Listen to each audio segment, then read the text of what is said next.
Good morning प्यारे बच्चों। आज हम रसखान के सवैये पर आधारित अभ्यास प्रश्न करेंगे। हमने रसखान के चारों सवैये पढ़ लिए हैं, जिसमें हमने उनके कृष्ण के प्रति प्रेम और अनुराग को पढ़ा है। हमने इन सवैयों में पढ़ा बेटा कि रसखान अपने जीवन के सारे भौतिक सुख सुविधाएं, सारी निधियां, सिद्धियां, सारे राज, सब कुछ कृष्ण के सामीप्य के लिए त्यागने को तैयार है। हमने उनके रचित सवैयों में गोपियों का कृष्ण के प्रति प्रेम भी पढ़ा, जिसमें गोपी उनके प्रेम के वशीभूत होकर उनका स्वांग तक रचने को तैयार हो जाती है। साथ ही एक गोपी तो यहाँ तक कहती है कि मैं वो सारे उपाय कर लूँगी जो श्री कृष्ण की मुरली की धुन से मुझे बचा ले, लेकिन फिर भी नहीं, अगर मैं बच पाई तो मैं किसी के समझाने पर नहीं समझूंगी, क्योंकि मेरा स्वयं पर नियंत्रण नहीं रहता। अब हम इन सवैयों पर आधारित अभ्यास प्रश्न आज करेंगे। तो आइए देखें अभ्यास प्रश्न।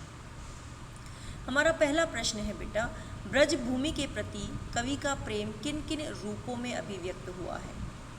उत्तर, कवि को ब्रज भूमि से गहरा प्रेम है। वह इस जन्म में ही नहीं, अगले जन्म में भी ब्रज भूमि का वासी बने रहना चाहता है। ईश्वर अगले जन्म में उसे ग्वाला बनाए, गाय बनाए, पक्षी बनाए या पत्थर बनाए, वह हर हाल में ब्रजभूमि में रहना चाहता है।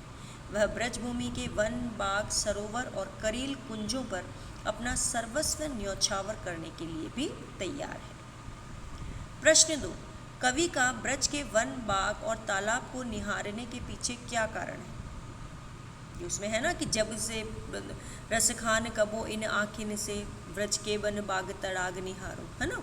तो कि वो क्यों निहारता है उन्हें, क्यों उन्हें देखता है? तो कि कवि का ब्रज के वन, बाग और तालाब निहारने का कारण है कि वह इन सब से श्री कृष्ण का जुड़ाव महसूस करता है। कवि श्री कृष्ण का अनन्य भक्त है। अपने आराध्य से जुड़ी वस्तुएं उसे शांति और आनंद की अनुभूति कराती है। कवि को ऐसा लगता है कि इन सारी जगह कृष्ण ने अपना जीवन बिताया हुआ है, अतः वह यदि इन जगह पर जाता है तो उसे कृष्ण की उपस्थिति का एहसास वहाँ पर होता है। हमारा तीसरा प्रश्न है बेटा, एक लकुटी और कामरिया पर कवि सब कुछ न्यौछावर करने को क्यों तैयार है? बेटा, कवि कृष्ण का परम भक्त है और उसके लिए सबसे महत्वपूर्ण है कृष्ण। इसीलिए कृष्ण से जुड़ी हर एक वस्तु भी उसके लिए उतनी ही महत्वपूर्ण है। यही कारण है कि वह कृष्ण की लाठी और कंबल, जो वह गायों को चराने जाते वक्त अपने साथ रखते थे, उन पर अपना सर्वस्व न्यौछावर करने को तैयार है। हमारा चौथा प्रश्न है बेटा, सखी ने गोपी से कृष्ण का कैसा रूप धारण करने का आग्रह किया है? अपने शब्दों में वर्णन किया। मोर पखा सिर ऊपर राखियो, गुंज की माल गरे पहनोगी, ओढ़ी पीताम्बर ले लकुटी, है ना, ये वाला ही सवैया है ना।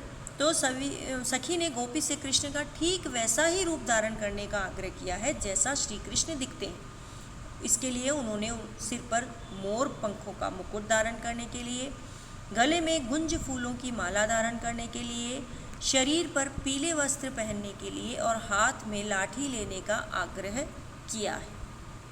ओके, लेकिन अंत में गोपी ने ये स्पष्ट कर दिया है कि वह कृष्ण के अधरों पर धरी हुई बांसुरी धारण नहीं करेगी। हमारा पांचवा प्रश्न है बेटा, आपके विचार से कवि पशु, पक्षी और पहाड़ के रूप में भी कृष्ण का सानिध्य क्यों प्राप्त करना चाहता है? श्री कृष्ण कवि के आराध्य देव हैं, वे सदैव उनका सानिध्य चाहता है। पहाड़ को अपनी अंगुली में उठाकर कृष्ण ने उसे अपने समीप रखा था। पशु पक्षी सदैव ही कृष्ण के प्रिय रहे हैं, अतः वे इनके माध्यम से सरलतापूर्वक भगवान श्री कृष्ण का सानिध्य प्राप्त कर सकता है। इनके माध्यम से अपने आराध्य देव की लीलाओं का रसपान कर सकता है। अन्य साधनों से प्रभु का साथ मिल पाने में कठिनाई हो सकती है, परंतु इनके माध्यम से सरलतापूर्वक प्रभु का सानिध्य मिल ही जाएगा, ऐसा वे सोचते हैं। इसीलिए वे पशु, पक्षी, पहाड़ बनकर ही प्रभु का सानिध्य पाना चाहते हैं। चौथे सवैये के अनुसार गोपियां अपने आप को विवश क्यों पाती है? श्री कृष्ण की मुरली की धुन व मुस्कान उनको लोक लाज त्यागने पर विवश कर देती है, जिसके कारण वो सब अपने अपने घरों की अटारी पर चढ़ जाती हैं। उन्हें अपनी परिस्थिति का ध्यान नहीं रहता, न ही अपने माता पिता का भय रहता है। वो अपना मान सम्मान सब त्याग कर श्री कृष्ण की बांसुरी की धुन ही सुनती रहती है। वह उनकी मुस्कान पर अपना सब कुछ न्यौछावर कर देती है। वे चाह कर भी उस सम्मोहक मुस्कान और बांसुरी की धुन के सामने खुद पर नियंत्रण नहीं रख पाती है, इसीलिए वे स्वयं को विवश पाती है। भाव स्पष्ट कीजिए।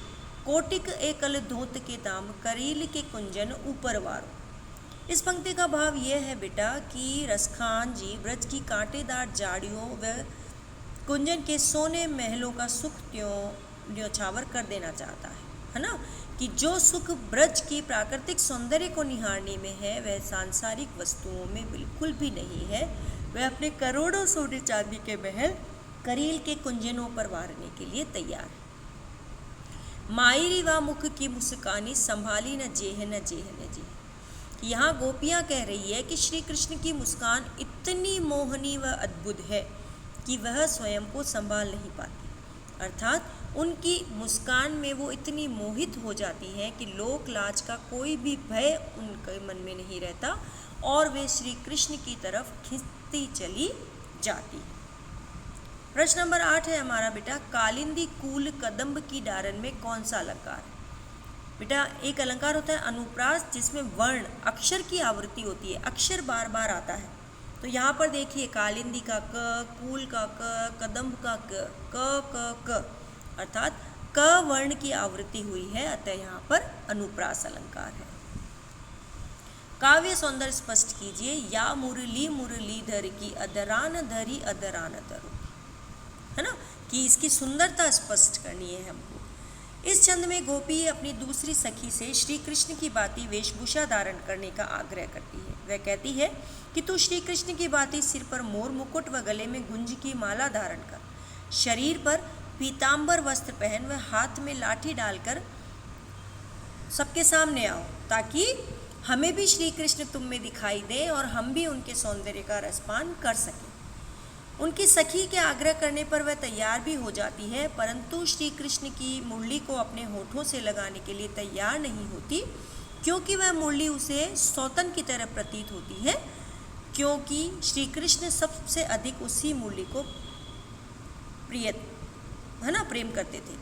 तो वे अपनी सौतन रूपी मुरली को अपने होठों से नहीं लगाना चाहती। यहाँ पर म और ल वर्ण की आवृत्ति हुई है, अतः यहाँ पर अनुप्रास अलंकार है, सवैया छंद का प्रयोग है, ब्रज भाषा का सुंदर प्रयोग है, जिससे छंद की छटा निराली हो जाती है, माधुर्य गुण का समावेश हुआ है, ठीक है, और यमक अलंकार का यहाँ पर प्रयोग हुआ है। अधरान, ठीक है, और अधरान, दो बार अधरा शब्द का प्रयोग हुआ है, जिसमें एक बार होठों पर है और एक बार होठों पर नहीं।